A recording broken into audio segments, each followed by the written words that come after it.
안녕하세요 여러분, 린다입니다. 진짜 오랜만에 찾아뵀는데요. 제가 어제 드디어 어제 논문 제안서를 제출하고 딱 오늘까지 시간이 나서 유튜브를 찍어야겠다 다짐을 했어요. 그래서 오늘은 제가 석사 과정이 지금 거의 끝나가는데 제안서 작성했으니까 이제 최종 논문만 제출하면 사실상 석사가 끝이 나는 거거든요. 그래서 이제 석사 막바지에 접어들면서 좀 제가 어렵다고 느꼈던 점? 1년 과정을 밟으면 영국에서 이제 1년 동안의 석사 과정을 밟으면서 제가 어떤 점이 좀 개인적으로 많이 힘들었고 또 어떤 능력들이 향상이 됐는지에 대해서 오늘 얘기를 해보려고 해요. 이제 석사를 할까 말까 망설이시는 분들도 많을 것 같아요.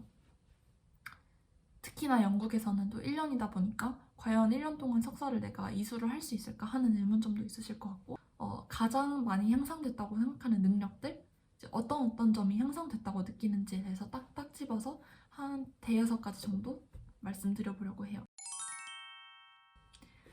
첫 번째로는 일단 발표 능력이에요. 제가 이게 조금 놀란 게 사실상 거의 온라인으로 수업이 이루어졌다 보니까 저는 이제 남들 앞에서 이렇게 서서 발표하는 거를 좀 향상시키고 싶었는데 그럴 기회가 별로 없다 보니까 내가 과연 발표 능력을 기를 수 있을까? 오프라인으로 수업할 기회가 많지 않아서 어떡하지 이런 걱정을 좀 했었거든요. 좀 미리부터.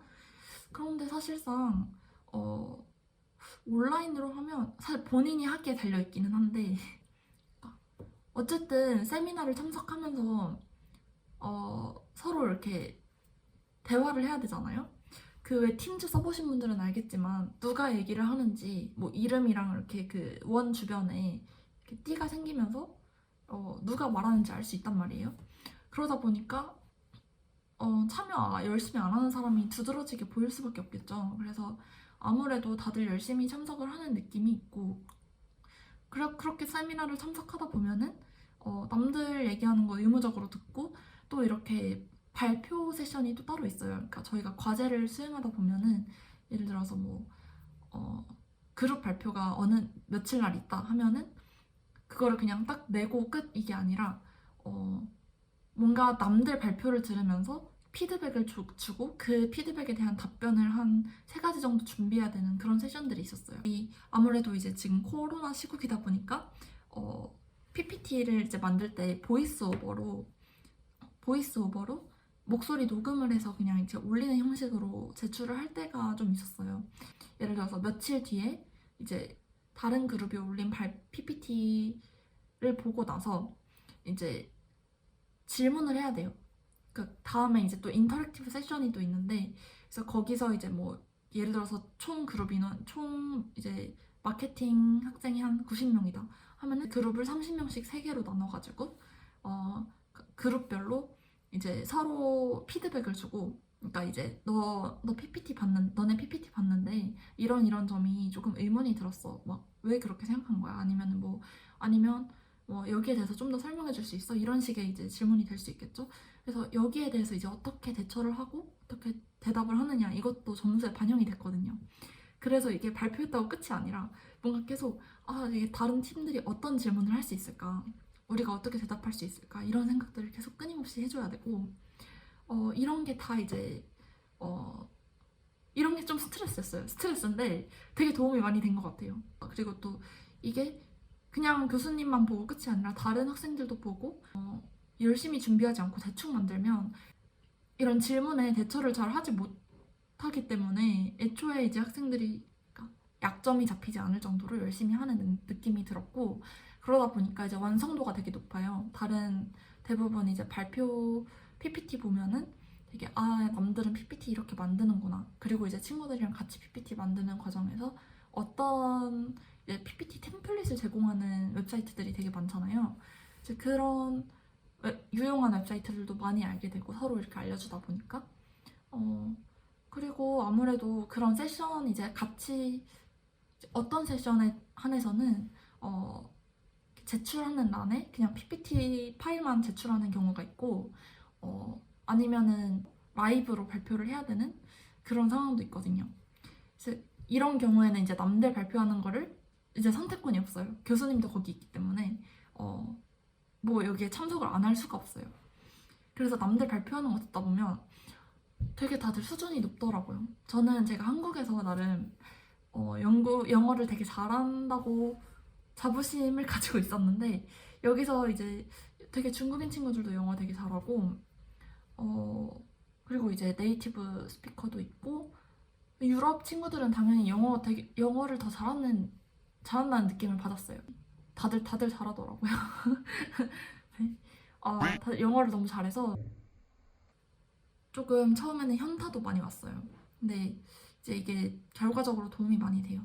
다른 친구들한테 발표를 넘길 때는 어떤 표현을 쓰는구나, 마지막에 어떤 표현을 쓰고 또 어떻게 하면 좀 더 발표를 인터랙티브하게 만들 수 있을까, 이런 남들 발표하는 거 보면서 많은 인사이트를 얻을 수 있었던, 많은 통찰력을 얻을 수 있었던 것 같아요.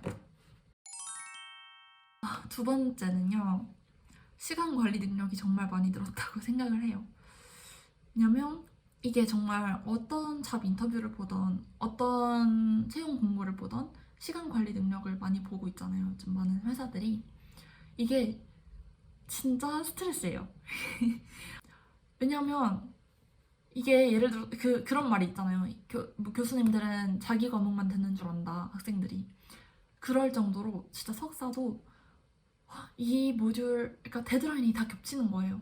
예를 들어서 어떤 모듈이 3월부터 이제 과제를 줘서 4월까지 끝내야 되는 과제면 그런 모듈이 한 3개, 4개가 겹치는 때가 있었어요. 모듈별로 밟아야 되는 스텝들이 있잖아요.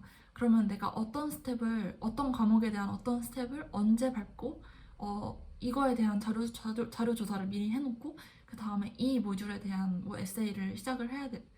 이렇게 동시에 처리해야 되는 것들이 많다 보니까 어떤 순서로 하는 게 본인한테 가장 효율적일지를 생각해 볼 수 있는, 이제 선택권이 없으니까 무조건 제출을 해야 되니까 생각을 하게 되거든요.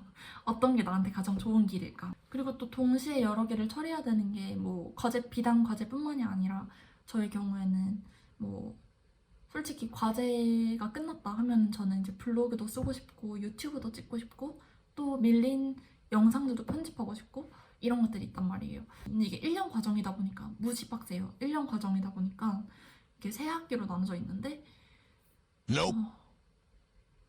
정말 첫 번째 학기 끝났을 때는 이제 한 번 해봤으니까 두 번째 학기는 좀 더 낫겠지 하면은 두 번째 학기에는 이제 정신적으로는 조금 더 이제 조금 각이 잡힌다 하더라도 뭔가 양적으로 더 많다던가 데드라인이 더 타이트하다던가 이런 식으로 점점 더 큰 과제가 생기더라고요. 이게 정말 저의 한계를 이렇게 계속 테스팅하는 그런 느낌이었습니다. 아무튼 그래서 시간 관리 능력이 좀 많이 늘었다고 생각을 하고요. 네, 여러분, 그리고 또 다음은 자발성이에요. 그러니까 자발적으로 일할 수 있는 능력, 이런 게 이제 또 회사에서 많이 요구가 되잖아요.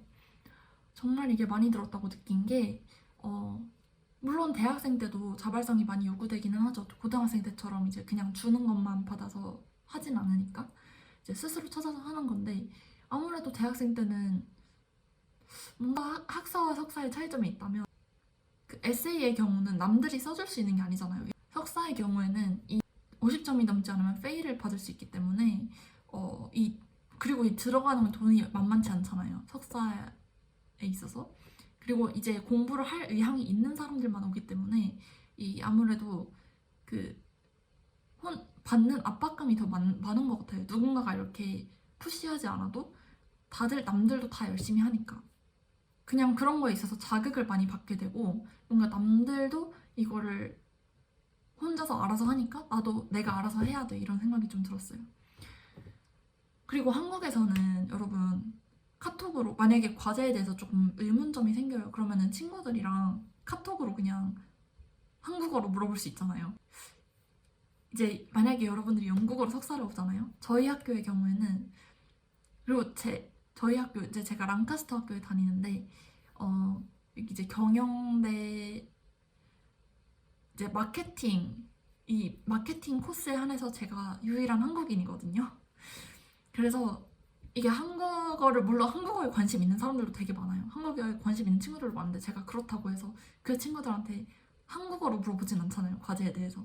뭐 가끔씩 한국어 단어 조금 알려주는 그런 경우는 있는데 이제 영어로 물어보는 것 자체도 조금 시간이 걸리는 일일 뿐더러 이제 영어로 물어본다 한들 다른 친구들도 그렇게 잘 알지 못해요. 이게 제 생각에는 코로나 영향이 큰 것 같은데 만약에 코로나가 아니었다면 저든 뭐 제 친구들이든 누구든 교수님 이제 그냥 연구실 찾아가서 이런 이런 점이 이해가 안 간다 하고 물어볼 수 있었겠죠. 근데 이제 그런 게 안 되고 다 virtual office라고 써져 있고 그냥 이제 대부분 어떤 식으로 진행이 되냐면 virtual office hour라고 해가지고 이제 주마다 어떤 특정 요일에 특정 시간에 이제 available 하니까 그 시간대에 이제 팀즈라는 이제 그 마이크로소프트가 개발한 그 앱을 쓰는데 그 앱을 통해서 이제 미리 약속을 잡고 만나야 되는 경우가 대부분이란 말이에요. 물론 그 오피스 아워가 아니라 그래도 궁금한 점이 생기면 언제든지 이메일을 해라라고 말씀을 하시긴 해요. 근데 아무래도 이게 의사소통에 있어서 되게 어려운 점이 많죠. 그러다 보니까 또 교수님한테 메일을 보낸다고 해도 이제 답변을 또 그냥 텍스트로 받게 되잖아요. 이제 만약에 교수님이랑 실제로 만나서 여쭤본다고 하면은 뭐 이제 종이에 이제 그림을 그려서 설명해 주시는 교수님들도 있을 거고 뭔가 이렇게 제스처를 적어도 제스처를 볼 수 있을 텐데 이렇게 아이 컨택도 하고 아마 영국인들은 조금 이런 점에 있어서 스트레스를 덜 받았을 것 같은데 이제 영어가 모국어가 아닌 사람들에 한해서는 이 아무리 내가 질문을 제대로 했다고 느껴도 교수님 입장에서 그걸 또 다르게 받아들였을 수 있고 영어 뉘앙스적인 차원에서 조금 틀렸을 수가 있으니까 이제 그러다 보니까 또 돌아오는 답변이 어떻게 보면은 내가 물어보고 싶은 거에 대한 답변이 돌아오지 않을 수도 있어요. 그러다 보니까 조금 이런 점에 있어서 뭔가 항상 정확한 답변을 원하는 시간대에 얻을 수가 없기 때문에 스스로 구글링을 해야 되는 경우가 되게 많았었고 이런 점에서 되게 자발성이 많이 길러졌던 것 같아요.